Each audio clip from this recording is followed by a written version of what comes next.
Nakapanayam ng ilang piling entertainment press, si Christine Hermosa sa mismong studio ng Eat Bulaga sa TV5, matapos niyang dumalo sa birthday celebration ng ama ni Oyo Soto, na si Vic Soto, noong ika-20 ng Abril. Doon ay nahinga ng reaksyon si Christine sa backstage ukol sa naging panayam ni Jericho Rosales sa Cosmopolitan Philippines noong March 1. Kung saan sinabi ng aktor na nais niyang makatrabaho muli ang aktres sa pamamagitan ng paggawa ng movie adaptation ng Pangako Sa'yo.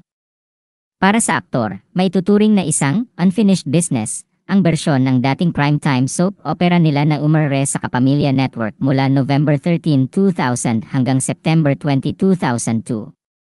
Ayon naman kay Christine, wala naman daw problema sa kanya kung muli silang pagtagpuin ni Jericho para muling gumawa ng isang proyekto. Sinabi rin niya na pumapayag siya sa posibilidad na muling makatrabaho ang aktor, pero depende raw sa proyekto o sa mga eksenang gagawin nila. Anya, o naman. I think, well, depende talaga. Depende po sa project, depende sa mga eksena, basta depende. I need to see everything muna. Talagang i-filter ko muna lahat. Kumbaga, kung worth it naman, gagawin namin. Hindi yung masabi lang na may ginawa together. Nang tanungin naman kung okay lang kay Oyo kung sakaling gumawa siya ng isang proyekto na kasama ang kanyang dating nobyo, sinabi ni Christine na wala naman daw problema sa asawa niya.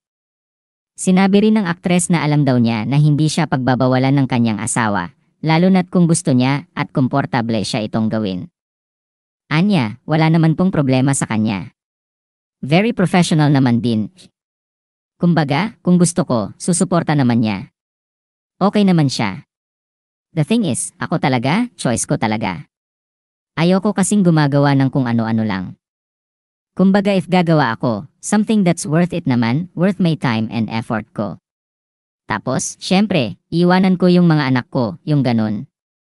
Basta yung magandang project, yung may katuturan. Taong 2000 nang maging magkasintahan sina Christine Hermosa at Jericho Rosales hanggang sa magkahiwalay sila noong 2004. Ikinasal si Christine Hermosa sa aktor na si Oyo Soto at mayroon na silang 5 anak na sina Christian Daniel, Andrea Bliss, Caleb Hans, Marvic Valentin at Vittorio Isaac. Matatanda ang inanunsyo ng aktres noong Pebrero na siya'y buntis sa pang-6 na anak nila ni Oyo.